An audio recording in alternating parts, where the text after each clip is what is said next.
what do we do when our plans fall through and all you can do is go for a walk? That might sound like a strange question, but it's not a bad way to describe the current situation with the coronavirus. Collectively, we have many plans that have fallen through and changed, but we still have some of the simplest things. For example, no matter what any state or the federal government says we can't or shouldn't do, for the most part, Americans are still being encouraged to do things like go out for a walk.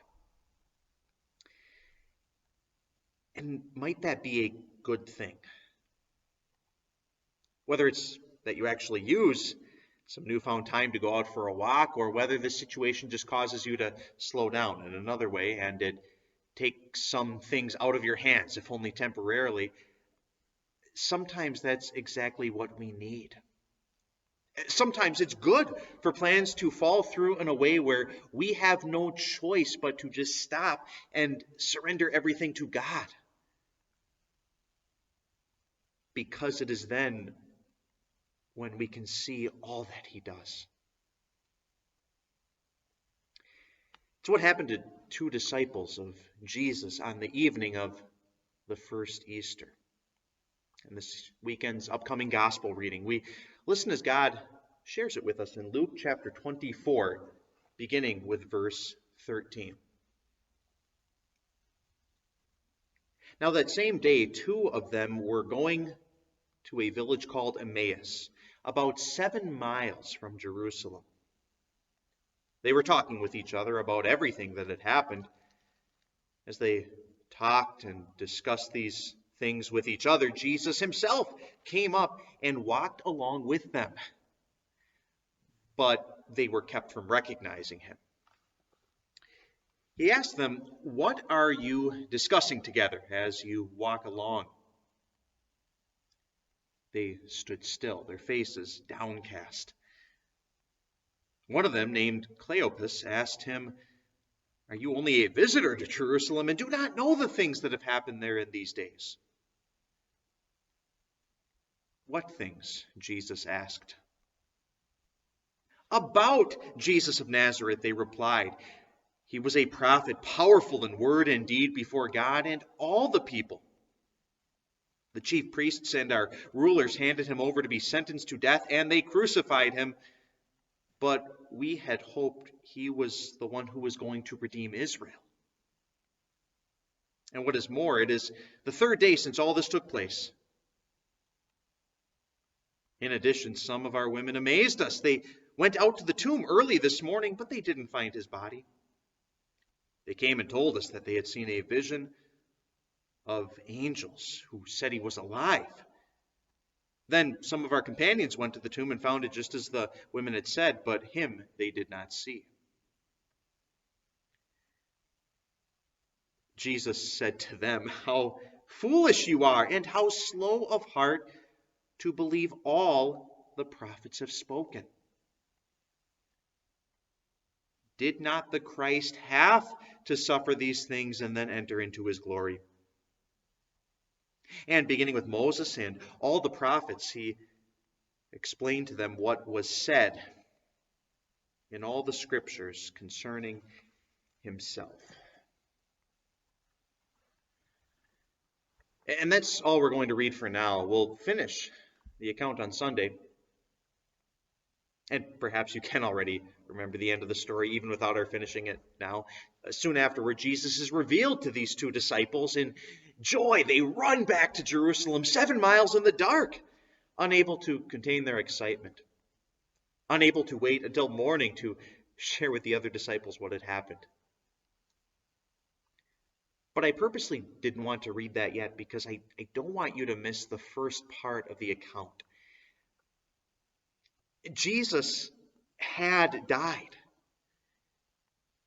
They were deflated. In their minds, their plans had changed so much.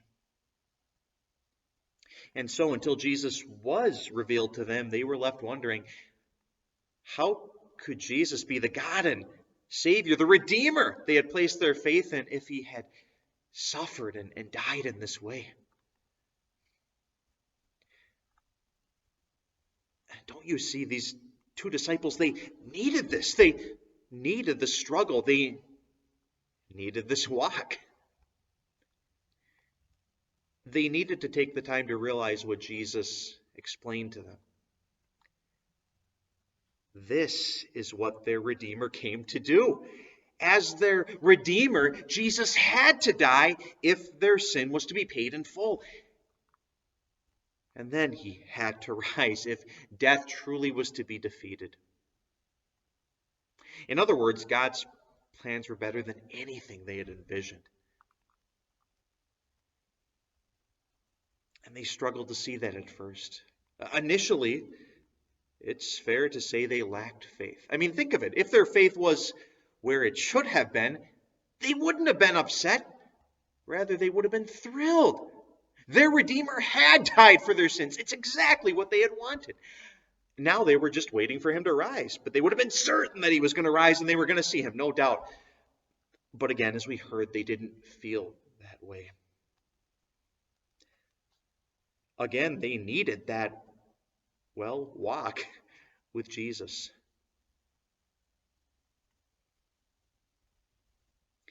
Do you need the walk you're on right now? The walk that you may feel stuck on? What do you need to see right now that you wouldn't see under other circumstances? After all, God doesn't take any breaks. His plans for you continue on, pandemic or not. So what's he showing you right now? What lack of faith is this situation revealing? Is it that by not meeting in church here, our faith feels empty? And then does that mean church isn't really so much about the message of Jesus? No, we've made it into something different, something that isn't as important as what Christ gives to us. Or is it that by being put into this situation, it's putting certain things in our life into perspective, and we're realizing, I'm struggling with a huge problem. I'm caught up in a big sin, and there's no hiding from it now.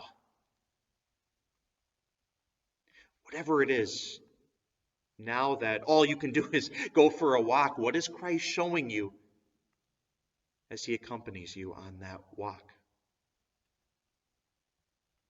I mean, he is there right now with you on this walk.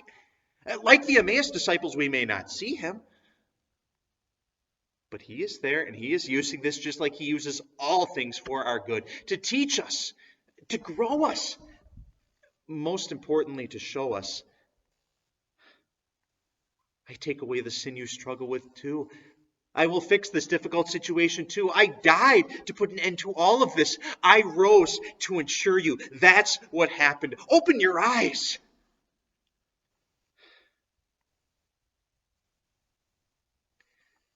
So what do we do when our plans fall through? Go for a walk.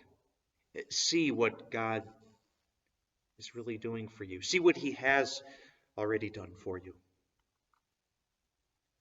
God bless you, and join us to hear more this coming weekend.